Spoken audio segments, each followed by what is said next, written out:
नमस्कार दोस्तों, motivational story अड्डा में आपका स्वागत है। सुनिए मुंशी प्रेमचंद की कहानी शतरंज के खिलाड़ी। वाजिद अली शाह का समय था। लखनऊ विलासिता के रंग में डूबा हुआ था। छोटे बड़े, गरीब अमीर सभी विलासिता में डूबे हुए थे। कोई नृत्य और गान की मजलिस सजाता था तो कोई अफीम की पीनक ही में मजे लेता था। जीवन के प्रत्येक विभाग में आमोद प्रमोद का प्राधान्य था। शासन विभाग में, साहित्य क्षेत्र में, सामाजिक अवस्था में, कला कौशल में, उद्योग धंधों में, आहार व्यवहार में सर्वत्र विलासिता व्याप्त हो रही थी। राजकर्मचारी विश्ववासना में, कविगण प्रेम और विरह के वर्णन में, कारीगर कलाबत्तू और चिकन बनाने में, व्यवसायी सुरमे, इत्र, मिस्सी और उपटन का रोजगार करने में लिप्त थे। सभी की आंखों में विलासिता का मद छाया हुआ था। संसार में क्या हो रहा है, इसकी किसी को खबर न थी। बटेर लड़ रहे हैं। तीतरों की लड़ाई के लिए पाली बदी जा रही है। कहीं चौसर बिछी हुई है, पबारह का शोर मचा हुआ है। कहीं शतरंज का घोर संग्राम छिड़ा हुआ है। राजा से लेकर रंक तक इसी धुन में मस्त थे। यहां तक कि फकीरों को पैसे मिलते तो वे रोटियां न लेकर अफीम खाते या मदक पीते। शतरंज, ताश, गंजीफा खेलने से बुद्धि तीव्र होती है, विचार शक्ति का विकास होता है, पेचीदा मसलों को सुलझाने की आदत पड़ती है। ये दलीलें जोरों के साथ पेश की जाती थीं। इस संप्रदाय के लोगों से दुनिया अब भी खाली नहीं है। इसलिए अगर मिर्जा सज्जाद अली और मीर रोशन अली अपना अधिकांश समय बुद्धि तीव्र करने में व्यतीत करते थे तो किसी विचारशील पुरुष को क्या आपत्ति हो सकती थी। दोनों के पास मौरूसी जागीरें थीं, जीविका की कोई चिंता न थी कि घर में बैठे चखौतिया करते थे। आखिर और करते ही क्या। प्रातःकाल दोनों मित्र नाश्ता करके बिसात बिछाकर बैठ जाते, मोहरे सज जाते और लड़ाई के दाव पेंच होने लगते। फिर खबर न होती थी कि कब दोपहर हुई, कब तीसरा पहर, कब शाम। घर के भीतर से बार बार बुलावा आता कि खाना तैयार है। यहां से जवाब मिलता, चलो आते हैं, दस्तरख्वान बिछाओ।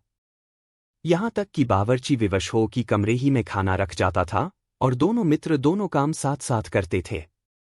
मिर्जा सज्जाद अली के घर में कोई बड़ा बूढ़ा न था, इसलिए उन्हीं के दीवान खाने में बाजियां होती थी। मगर यह बात न थी मिर्जा के घर के और लोग उनसे इस व्यवहार से खुश हों। घरवालों का तो कहना ही क्या, मोहल्ले वाले, घर के नौकर चाकर तक नित्य द्वेषपूर्ण टिप्पणियां किया करते थे, बड़ा मनहूस खेल है, घर को तबाह कर देता है। खुदा न करे किसी को इसकी चाट पड़े। आदमी दिन दुनिया किसी के काम का नहीं रहता, न घर का न घाट का। बुरा रोग है। यहां तक कि मिर्जा की बेगम साहबा को इससे इतना द्वेष था कि अवसर खोज खोज कर पति को लताड़ती थी, पर उन्हें इसका अवसर मुश्किल से मिलता था। वह सोती रहती थीं, तब तक बाजी बिछ जाती थी, और रात को जब सो जाती थीं, तब कहीं मिर्जाजी घर में आते थे। हाँ, नौकरों पर वह अपना गुस्सा उतारती रहती थीं, क्या पान मांगे हैं, कह दो, आकर ले जाया। खाने की फुर्सत नहीं है, ले जाकर खाना सिर पर पटक दो, खाए चाहे कुत्ते को खिलाएं। पर रूबरू वह भी कुछ न कह सकती थी। उनको अपने पति से उतना मलाल न था जितना मीर साहब से। उन्होंने उनका नाम मीर बिगाड़ू रख छोड़ा था। शायद मिर्जाजी अपनी सफाई देने के लिए सारा इल्जाम मीर साहब ही के सर थोप देते थे। एक दिन बेगम साहबा के सिर में दर्द होने लगा। उन्होंने लौंडी से कहा, जाकर मिर्जा साहब को बुला लो, किसी हकीम के यहां से दवा लाएं। दौड़, जल्दी कर। लौंडी गई तो मिर्जाजी ने कहा, चल अभी आते हैं। बेगम साहबा का मिजाज गर्म था। इतनी ताप कहा कि उनके सिर में दर्द हो और पति शतरंज खेलता रहे। चेहरा सुर्ख हो गया। लौंडी से कहा, जाकर कह अभी चलिए, नहीं तो वह आप ही हकीम के यहां चली जाएंगी। मिर्जाजी बड़ी दिलचस्प बाजी खेल रहे थे। 2 ही किस्तों में मीर साहब की मात हुई जाती थी। झुंझलाकर बोले, क्या ऐसा दम लबों पर है, जरा सब्र नहीं होता। मीर, अरे तो जाकर सुन ही आइए ना, औरतें नाजुक मिजाज होती ही हैं। मिर्जाजी, हाँ चला क्यों न जाऊं, 2 किस्तों में आपकी मात होती है। मीर, जनाब इस भरोसे न रहिएगा। वह चाल सोची है कि आपके मुहरे धरे रहें और मात हो जाए। पर जाइए, सुन आइए, क्यों खामख्वाह उनका दिल दुखाइएगा। मिर्जा इसी बात पर मात ही करके जाऊंगा। मीर मैं खेलूंगा ही नहीं। आप जाकर सुनाइए। मिर्जा अरे यार, जाना पड़ेगा हकीम के यहां। सिर दर्द खाक नहीं है, मुझे परेशान करने का बहाना है। मीर कुछ भी हो, उनकी खातिर तो करनी ही पड़ेगी। मिर्जा अच्छा, एक चाल और चल लूं। मीर हरगिज नहीं, जब तक आप सुन न आएंगे मैं मुहरे में हाथ ही न लगाऊंगा। मिर्जा साहब मजबूर होकर अंदर गए तो बेगम साहबा ने त्योरिया बदलकर लेकिन कराहते हुए कहा, तुम्हें निगोड़ी शतरंज इतनी प्यारी है, चाहे कोई मर ही जाए पर उठने का नाम नहीं लेते। नौज, कोई तुम जैसा आदमी हो। मिर्जा क्या कहूं, मीर साहबा मानते ही न थे। बड़ी मुश्किल से पीछा छुड़ाकर आया हूं। बेगम क्या जैसे वह खुद निखट्टू हैं, वैसे ही सबको समझते हैं। उनके भी तो बाल बच्चे हैं, या सबका सफाया कर डाला। मिर्जा बड़ा लती आदमी है। जब आ जाता है तब मजबूर होकर मुझे भी खेलना पड़ता है। बेगम दुत्कार क्यों नहीं देते? मिर्जा बराबर के आदमी हैं, उम्र में दर्जे में मुझसे 2 अंगुल ऊंचे। मुलाहिजा करना ही पड़ता है। बेगम तो मैं ही दुत्कारे देती हूं। नाराज हो जाएंगे, हो जाया। कौन किसी की रोटियां चला देता है? रानी रूठेंगी, अपना सुहाग लेंगी। हरिया, जा बाहर से शतरंज उठा ला। मीर साहब से कहना, मियाँ अब न खेलेंगे, आप तशरीफ ले जाइए। मिर्जा हाहा, कहीं ऐसा गजब भी न करना। जलील करना चाहती हो क्या? ठहर हरिया, कहाँ जाती है? बेगम जाने क्यों नहीं देते? मेरा ही खून पिए जो उसे रोके। अच्छा, उसे रोका, मुझे रोको तो जानूं? यह कहकर बेगम साहबा झल्लाई हुई दीवानखाने की तरफ चली। मिर्जा बेचारे का रंग उड़ गया। बीबी की मिन्नतें करने लगे, खुदा के लिए तुम्हें हजरत हुसैन की कसम है, मेरी ही मियत देखे जो उधर जाए। लेकिन बेगम ने एक न मानी। दीवानखाने के द्वार तक गईं, पर एकाएक परपुरुष के सामने जाते हुए पाव बंध से गए। भीतर झांका, संयोग से कमरा खाली था। मीर साहब ने 2-1 मुहरे इधर उधर कर दिए थे और अपनी सफाई जताने के लिए बाहर टहल रहे थे। फिर क्या था, बेगम ने अंदर पहुंचकर बाजी उलट दी, मुहरे कुछ तख्त के नीचे फेंक दिए, कुछ बाहर और किवाड़ अंदर से बंद करके कुंडी लगा दी। मीर साहब दरवाजे पर तो थे ही, मुहरे बाहर फेंके जाते देखे, चूड़ियों की झनक भी कान में पड़ी। फिर दरवाजा बंद हुआ तो समझ गए बेगम साहबा बिगड़ गईं। चुपके से घर की राह ली। मिर्जा ने कहा, तुमने गजब किया। बेगम अब मीर साहब इधर आए तो खड़े खड़े निकलवा दूंगी। इतनी लौ खुदा से लगाते तो वली हो जाते। आप तो शतरंज खेलें और मैं यहां चूल्हे चक्की की फिक्र में सिर खपाऊं। जाते हो हकीम साहब के यहां कि अब भी तामुल है। मिर्जा घर से निकले तो हकीम के घर जाने के बदले मीर साहब के घर पहुंचे और सारा वृत्तांत कहा। मीर साहब बोले, मैंने तो जब मोहरे बाहर आते देखे तभी ताड़ गया, फौरन भागा। बड़ी गुस्सेवर मालूम होती हैं, मगर आपने उन्हें यों सिर चढ़ा रखा है, यह मुनासिब नहीं। उन्हें इससे क्या मतलब कि आप बाहर क्या करते हैं? घर का इंतजाम करना उनका काम है, दूसरी बातों से उन्हें क्या सरोकार? मिर्जा खैर, यह तो बताइए, अब कहाँ जमाव होगा? मीर इसका क्या गम है? इतना बड़ा घर पड़ा हुआ है, बस यहीं जमे। मिर्जा लेकिन बेगम साहबा को कैसे मनाऊंगा? घर पर बैठा रहता था तब तो वह इतना बिगड़ती थीं, यहां बैठक होगी तो शायद जिंदा न छोड़ेंगी। मीर 2-4 रोज में आप ही ठीक हो जाएंगी। हाँ, आप इतना कीजिए कि आज से जरा तन जाइए। मीर साहब की बेगम किसी अज्ञात कारण से मीर साहब का घर से दूर रहना ही उपयुक्त समझती थी। इसलिए वह उनके शतरंज प्रेम की कभी आलोचना न करती थीं, बल्कि कभी कभी मीर साहब को देर हो जाती तो याद दिला देती थीं। इन कारणों से मीर साहब को भ्रम हो गया था कि मेरी स्त्री अत्यंत विनयशील और गंभीर है। लेकिन जब दीवानखाने में बिसात बिछने लगी और मीर साहब दिन भर घर में रहने लगे तो बेगम साहबा को बड़ा कष्ट होने लगा। उनकी स्वाधीनता में बाधा पड़ गई। दिन भर दरवाजे पर झांकने को तरस जाती। उधर नौकरों में भी कानाफूसी होने लगी। अब तक दिन भर पड़े पड़े मक्खियां मारा करते थे। घर में कोई आए कोई जाए उनसे कुछ मतलब न था। अब आठों पहर की धौंस हो गई। पान लाने का हुक्म होता, कभी मिठाई का, और हुक्का तो किसी प्रेमी के हृदय की भांति नित्य जलता ही रहता था। वे बेगम साहबा से जा जाकर कहते, हुजूर, मियाँ की शतरंज तो हमारे जी का जंजाल हो गई। दिन भर दौड़ते दौड़ते पैरों में छाले पड़ गए। यह भी कोई खेल कि सुबह को बैठे तो शाम कर दी। घड़ी आध घड़ी दिल बहलाव के लिए खेल खेलना बहुत है। खैर, हमें तो कोई शिकायत नहीं, हुजूर के गुलाम हैं, जो हुक्म होगा बजा ही लाएंगे, मगर यह खेल मनहूस है। इसका खेलने वाला कभी पनपता नहीं, घर पर कोई न कोई आफत जरूर आती है। यहां तक कि एक के पीछे महल्ले के महल्ले तबाह होते देखे गए हैं। सारे मोहल्ले में यही चर्चा रहती है। हुजूर का नमक खाते हैं, अपने आका की बुराई सुन सुनकर रंज होता है। मगर क्या करें? इस पर बेगम साहबा कहती हैं, मैं तो खुद इसको पसंद नहीं करती, पर वह किसी की सुनते ही नहीं, क्या किया जाए। मोहल्ले में भी जो दो चार पुराने जमाने के लोग थे, आपस में भांति भांति की अमंगल कल्पनाएं करने लगे। अब खैरियत नहीं। जब हमारे रईसों का यह हाल है, तो मुल्क का खुदा ही हाफिज है। यह बादशाहत शतरंज के हाथों तबाह होगी। आसार बुरे हैं। राज्य में हाहाकार मचा हुआ था। प्रजा दिनदहाड़े लूटी जाती थी।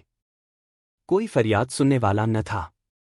देहातों की सारी दौलत लखनऊ में खिंची आती थी और वह वेश्याओं में, भांडों में और विलासिता के अन्य अंगों की पूर्ति में उड़ जाती थी। अंग्रेज कंपनी का ऋण दिन दिन बढ़ता जाता था। कमली दिन दिन भीग कर भारी होती जाती थी। देश में सुव्यवस्था न होने के कारण वार्षिक कर भी वसूल न होता था। रेजिडेंट बार बार चेतावनी देता था, पर यहां तो लोग विलासिता के नशे में चूर थे, किसी के कानों पर जू न रेंगती थी। खैर, मीर साहब के दीवानखाने में शतरंज होते कई महीने गुजर गए। नए नए नक्शे हल किए जाते, नए नए किले बनाए जाते, नित्य नई व्यूहरचना होती। कभी कभी खेलते खेलते झौड़ हो जाती, तू मैं तक की नौबत आ जाती, पर शीघ्र ही दोनों मित्रों में मेल हो जाता। कभी कभी ऐसा भी होता कि बाजी उठा दी जाती, मिर्जाजी रूठकर अपने घर चले जाते। मीर साहब अपने घर में जा बैठते, पर रात भर की निद्रा के साथ सारा मनोमालिन्य शांत हो जाता था। प्रातःकाल दोनों मित्र दीवानखाने में आ पहुंचते थे। एक दिन दोनों मित्र बैठे हुए शतरंज की दलदल में गोते खा रहे थे कि इतने में घोड़े पर सवार एक बादशाही फौज का अफसर मीर साहब का नाम पूछता हुआ आ पहुंचा। मीर साहब के होश उड़ गए। यह क्या बला सिर पर आई? यह तलबी किस लिए हुई है? अब खैरियत नहीं नजर आती। घर के दरवाजे बंद कर लिए। नौकरों से बोले, कह दो घर में नहीं है। सवार घर में नहीं तो कहाँ है? नौकर, यह मैं नहीं जानता। क्या काम है? सवार, काम तुझे क्या बताऊंगा। हुजूर में तलबी है। शायद फौज के लिए कुछ सिपाही मांगे गए हैं। जागीरदार हैं कि दिल लगी। मोर्चे पर जाना पड़ेगा तो आटे दाल का भाव मालूम हो जाएगा। नौकर, अच्छा तो जाइए, कह दिया जाएगा। सवार, कहने की बात नहीं है। मैं कल खुद आऊंगा, साथ ले जाने का हुक्म हुआ है। सवार चला गया। मीर साहब की आत्मा कांप उठी। मिर्जाजी से बोले, कहिए जनाब, अब क्या होगा? मिर्जा, बड़ी मुसीबत है। कहीं मेरी तलबी भी न हो। मीर कमबख्त कल फिर आने को कह गया है। मिर्जा, आफत है और क्या? कहीं मोर्चे पर जाना पड़ा तो बेमौत मरे। मीर, बस यही एक तदबीर है कि घर पर मिलो ही नहीं। कल से गोमती पर कहीं वीराने में नक्शा जमे। वहां किसे खबर होगी? हजरत आकर आप लौट जाएंगे। मिर्जा, वल्लाह आपको खूब सूझी। इसके सिवाय और कोई तदबीर ही नहीं है। इधर मीर साहब की बेगम उस सवार से कह रही थी, तुमने खूब धता बताया। उसने जवाब दिया, ऐसे गावदियों को तो चुटकियों पर नचाता हूं। इनकी सारी अक्ल और हिम्मत तो शतरंज ने चर ली। अब भूल कर भी घर पर न रहेंगे। दूसरे दिन से दोनों मित्र मुंह अंधेरे घर से निकल खड़े होते। बगल में एक छोटी सी दरी दबाए, डिब्बे में गिलौरिया भरे, गोमती पार की एक पुरानी वीरान मस्जिद में चले जाते, जिसे शायद नवाब आसफुद्दौला ने बनवाया था। रास्ते में तंबाकू, चिलम और मदरिया ले लेते और मस्जिद में पहुंच दरी बिछा, हुक्का भरकर शतरंज खेलने बैठ जाते थे। फिर उन्हें दिन दुनिया की फिक्र न रहती थी।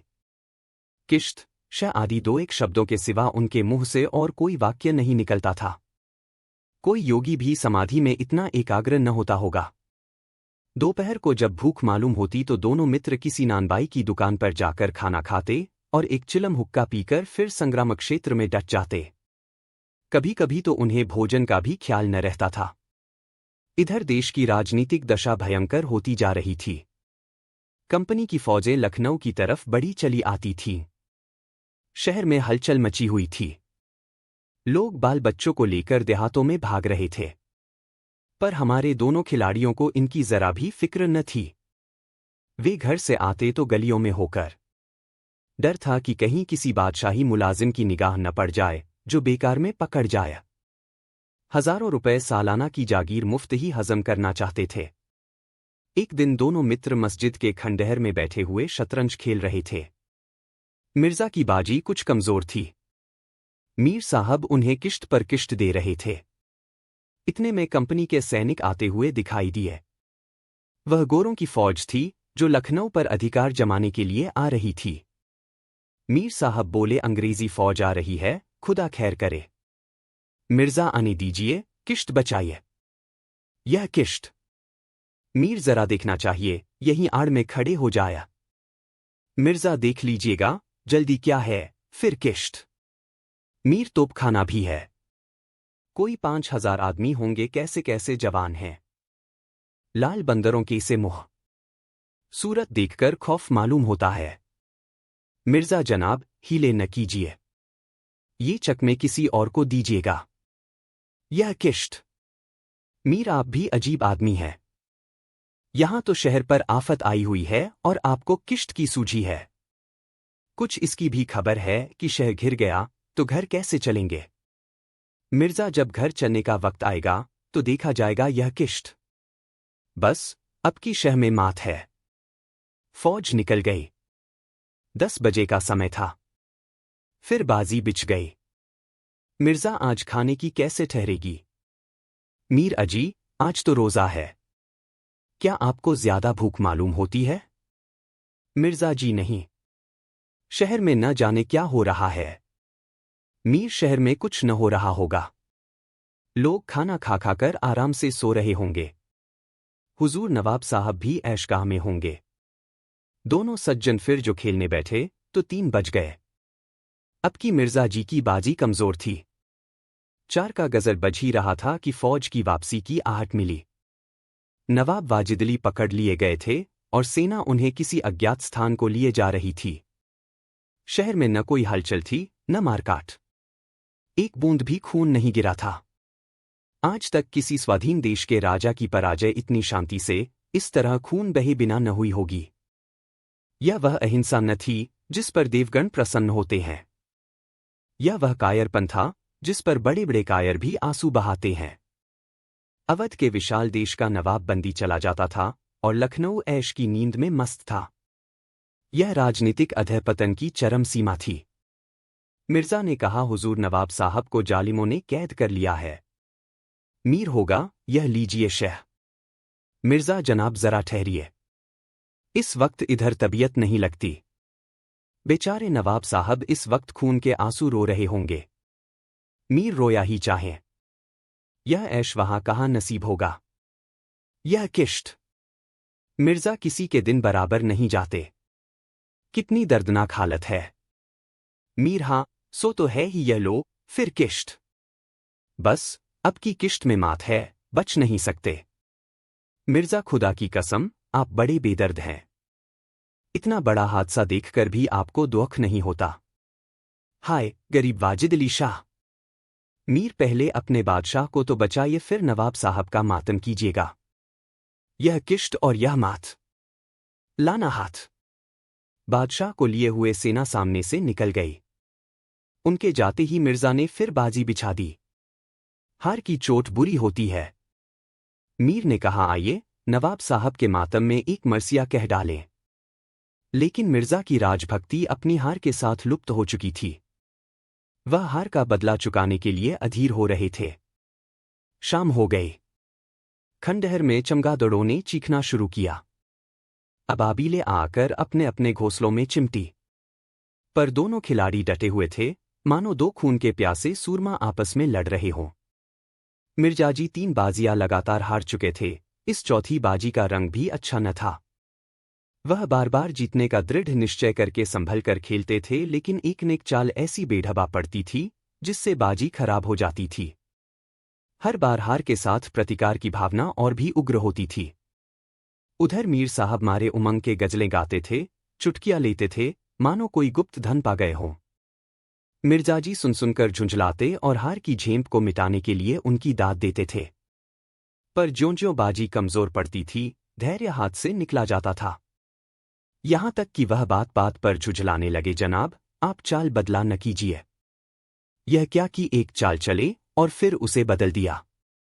जो कुछ चलना हो एक बार चल दीजिए, या आप मुहरे पर हाथ क्यों रखते हैं? मुहरे को छोड़ दीजिए। जब तक आपको चाल न सूझे, मुहरा छुइए ही नहीं। आप एक एक चाल आध घंटे में चलते हैं। इसकी सनद नहीं। जिसे एक चाल चलने में 5 मिनट से ज्यादा लगे, उसकी मात समझी जाए। फिर आपने चाल बदली। चुपके से मुहरा वहीं रख दीजिए।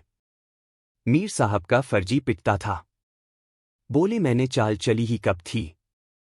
मिर्जा, आप चाल चल चुके हैं। मुहरा वहीं रख दीजिए, उसी घर में। मीर, उस घर में क्यों रखूं? मैंने हाथ से मुहरा छोड़ा ही कब था? मिर्जा, मुहरा आप कयामत तक न छोड़े तो क्या चाल ही न होगी? फर्जी पिटते देखा तो धांधली करने लगे। मीर, धांधली आप करते हैं।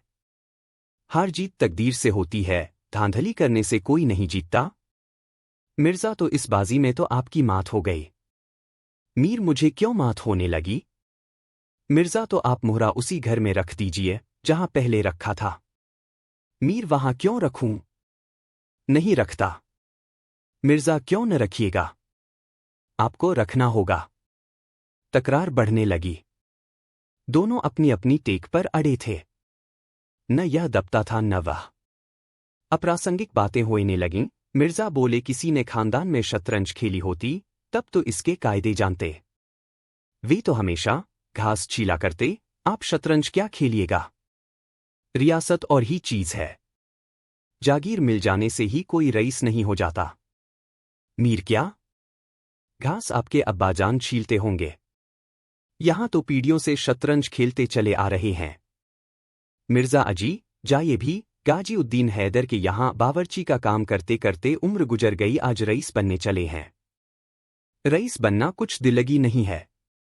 मीर, क्यों अपने बुजुर्गों के मुंह में कालिख लगाते हो? वे ही बावर्ची का काम करते होंगे। यहां तो हमेशा बादशाह के दस्तरख्वान पर खाना खाते चले आए हैं। मिर्जा, अरे चल चरकटे, बहुत बढ़बढ़कर बातें न कर। मीर, जबान संभालिए वरना बुरा होगा। मैं ऐसी बातें सुनने का आदी नहीं हूं। यहां तो किसी ने आंखें दिखाईं कि उसकी आंखें निकाली। ए हौसला! मिर्जा, आप मेरा हौसला देखना चाहते हैं तो फिर आइए। आज 2-2 हाथ हो जाए, इधर या उधर। मीर, तो यहां तुमसे दबने वाला कौन? दोनों दोस्तों ने कमर से तलवारें निकाल ली। नवाबी जमाना था, सभी तलवार, पेशकब्ज, कटार वगैरह बांधते थे। दोनों विलासी थे, पर कायर न थे। उनमें राजनीतिक भावों का अधःपतन हो गया था। बादशाह के लिए, बादशाहत के लिए क्यों मरें, पर व्यक्तिगत वीरता का अभाव न था। दोनों जख्म खाकर गिरे और दोनों ने वहीं तड़पकर जाने दे दी। अपने बादशाह के लिए जिनकी आंखों से एक बूंद आंसू न निकला, उन्हीं दोनों प्राणियों ने शतरंज के वजीर की रक्षा में प्राण दे दिए। अंधेरा हो चला था। बाजी बिछी हुई थी। दोनों बादशाह अपने अपने सिंहासनों पर बैठे हुए मानो इन दोनों वीरों की मृत्यु पर रो रहे थे। चारों तरफ सन्नाटा छाया हुआ था। खंडहर की टूटी हुई मेहराबें, गिरी हुई दीवारें और धूल धूसरित मीनारें इन लाशों को देखती और सिर धुनती थीं। धन्यवाद।